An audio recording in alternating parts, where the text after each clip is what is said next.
During conversations with Glen Taylor, you will hear stories about the early company acquisitions that changed Taylor's future. These interviews were fun to do, as I asked Taylor leaders about how Glen approached acquisitions, his leadership, and his drive to build Taylor.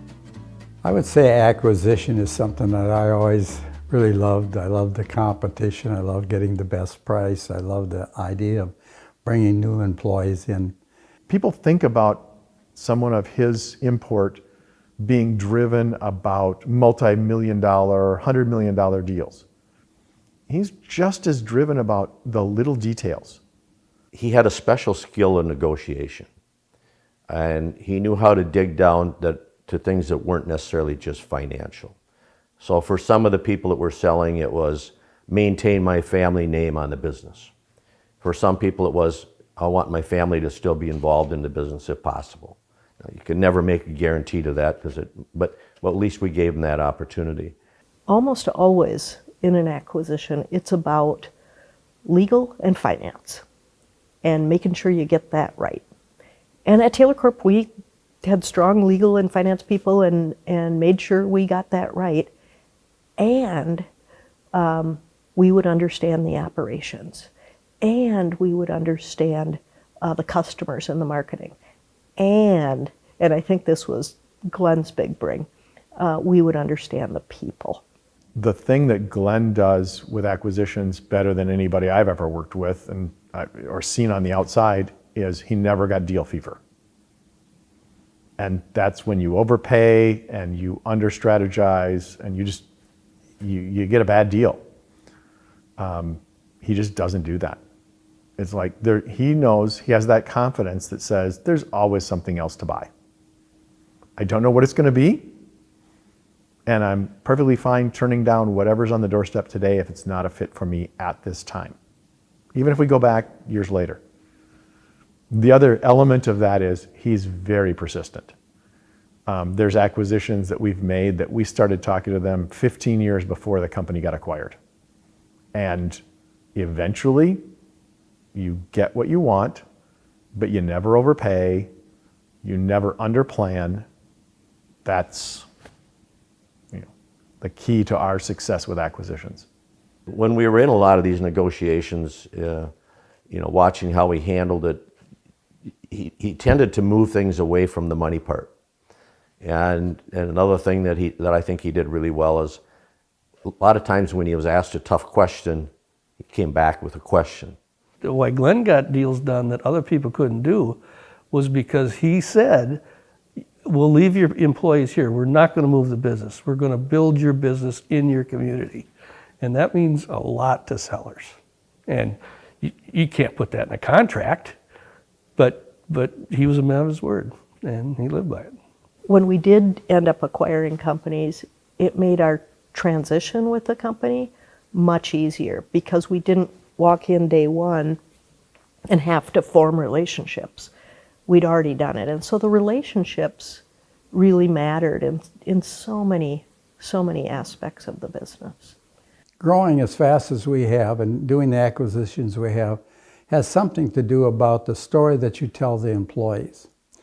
Instead of coming in and saying that I want to buy the company and I want it to be profitable because I want the money, I think you go right straight out like I always have and just tell them I don't take any money from these companies. I don't take dividends out and stuff like that. But we should be profitable. I always say you've got to be profitable. And then I explain what being profitable means. I said, being profitable means that you can get a raise. I can't give you a raise if we're not profitable. Being profitable means that I'm giving you the tools so that you can do better. And we use the money to buy equipment, buy software, and this.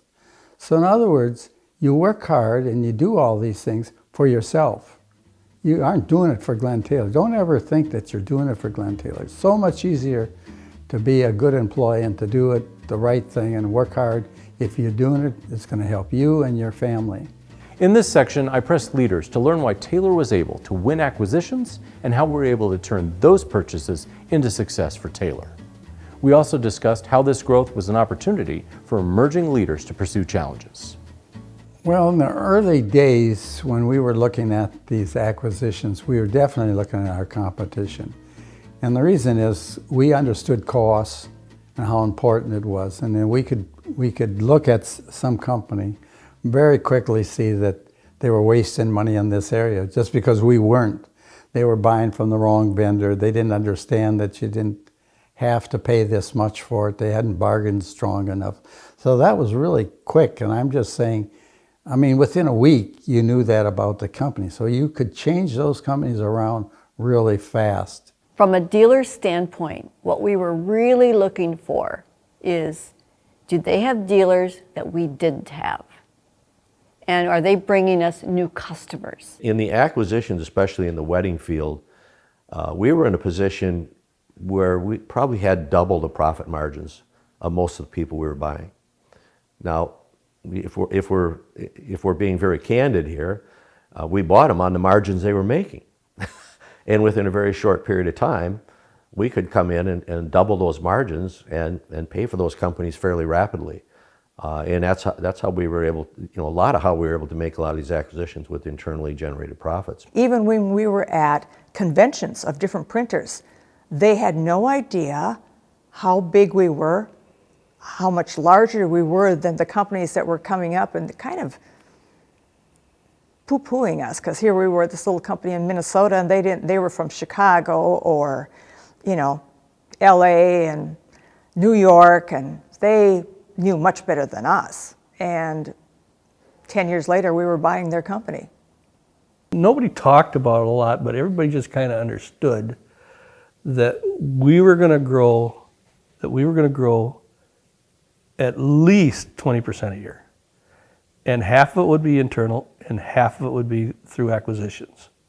Everybody was about beating the competition and being the best we could be at whatever businesses we were in. There's a saying, I attribute it to my dad, of at Taylor Corp, we don't want all the farmland. We just want the farmland that touches ours.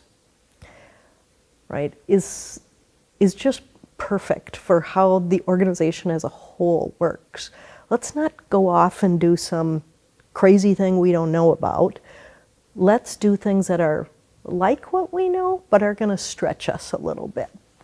And that's how we grow, by stretching, and by stretching, and by stretching. And so it was a group of people that really enjoyed that, enjoyed the challenge of, could we do a little bit more? Could we do it a little bit better? And then just expanding the farmland and expanding the farmland and expanding the farmland. One of the things that really helped in that back in the 80s was that Glen was an active member in the ITA, the International Thermography Association. And there were a number of companies that did what we did. And he became confidants, friends, business associates with all of those owners. And everybody knew that he was a man of his word. And so when people looked for whatever reason, maybe it was the end of a family line, or maybe it was somebody who just wanted to sell and kids didn't want to keep with it, the first person that any of those ITA members would call would be Glen, because they trusted him and they knew that he wasn't afraid to take action and do a deal. There's only like 2.6 million brides that got married every year. So really, that's not very big. So you kind of knew everybody in the industry. And you knew when somebody new was coming in. It's like, I've never seen this one before. So, okay, what are they up to? So you do some digging and find out where they're from. Oh, here's a new one starting up. I remember the time when I put together a marketing program to get new dealers. We had so many new dealers, we couldn't get the work out. I mean, we were working Saturday, and Glenn came upstairs and he said, I'll never tell you this again, but quit sending, don't go after any new dealers. But, so we had this, so we'd get the sales, and then he had a unique way of kind of driving us to drive the bottom line. And then when we got kind of comfortable, we're really doing good, then he'd drive us to get sales. And so we figured that out fairly quickly. But it was good. It was a strategy, and it worked. It worked wonderfully well. It might be, okay, it's all about profits. So we would price, so we were very profitable. And then maybe a couple years later, it's like, it's all about sales. Just get in the sales, do whatever you can to get in the sales. And profits were probably not top of priority, but the sales number was number one. And so that was a challenge, but it was fun because every other year or every 2 years, you took a different direction, and it kind of confused the market at the same time, and it confused our competition. They didn't know what in the heck was going on. But that was fun. The first dozen acquisitions were all about leveraging the opportunity for the people here. So he had people in his backyard, people that were supervisors, managers, directors at Carlson Craft, people that grew up in the business that he knew and had absolute confidence in. And he didn't have places to put them in Mankato because those jobs were filled by other people who were not much older and certainly were far from retirement. So if he wanted to keep that next tranche of leaders that were really high potential, he had to find homes for them. And so, you know, the great thing about opportunity security is it has many different layers to it. It's like peeling an onion. And one of those layers is our acquisition growth fueled opportunity for those up and coming leaders to give them new places to go. At that time, we were growing a lot of good managers. And in order to retain them, you had to grow, you had to acquire. And I think that really was a driving force, you know, in a number of things. Besides that, we wanted to take over the wedding market too, which we did. It grew, and as it grew, we were working longer hours. We were hiring anyone that would come off the streets and they all became part of this. And we created this energy where you'd start working. If you're good with people, then you're a supervisor. If you're a good supervisor, well, we'll make you a manager. Pretty soon you're a president. Well, we need a company out in Texas. Let's put you, would you like to move to Texas and be president of your own company? That was a genius. But it seems so simple. People that I had hired had gone and worked for us as students while they went to college. So I knew a lot about them. They were hard workers. They were ambitious. For them to be told they could move from being a supervisor at Carlson Craft to be the president of some company and have the complete authority and have 2,000 miles between me and them, they liked that opportunity. So I always had the ability in the early days to make a selection amongst a number of people who would volunteer to take that job. The managers and the presidents of each of those companies, they were friends, but they were also competitors. And that was a great theory that Glen had set up, you know, as far as a business mind that he had. It's like, okay, I'm going to own all these, but they're all going to be competitors with one another because it makes everyone else better. He doesn't just recognize what people's skills are. He recognizes what they care about. And that personal accountability, I think, is what we built a lot of the company on, and the character that came through in a lot of our decisions. People gave the care of an owner when they made a lot of those decisions. It wasn't just Glen's dollars to spend, it was all of ours to spend. And that's where profit sharing was important. That was his style, I think, more than anything, is he would tell you kind of the direction to take and what his expectations were and where he would like it to be, and then get it done. Just do it. Glen just really kind of gave you a free rein to do what you needed to do. And I think that's why at that time for Taylor Corporation we were really successful, because it was like, well, we got to do this. You guys know what to do, just do it. This next section has some insightful comments about Glen's leadership style and his approach to taking risks. Glen and I spent a lot of hours together, and it was a special relationship, and I think still is. You know, just because I've learned in life, because you're not seeing people every week or every month or maybe for years, those bonds and those relationships don't go away. Why do you like working with Glen? It's because he's surprising and challenging and innovating all the time. He also had a creativity that no one had done in the industry. I mean, it's really so simplistic for someone to say, oh, so he added colored invitations, so what? You know, if nobody's ever done that before, it is so what? And he lined up the paper guys and lined up the ink guys and said, this is what we're going to do. And it took off Every bride wanted something different, and it took off like we had never dreamed. That was all GT. That was Glen. He's a nice guy. He's driven. He expects results.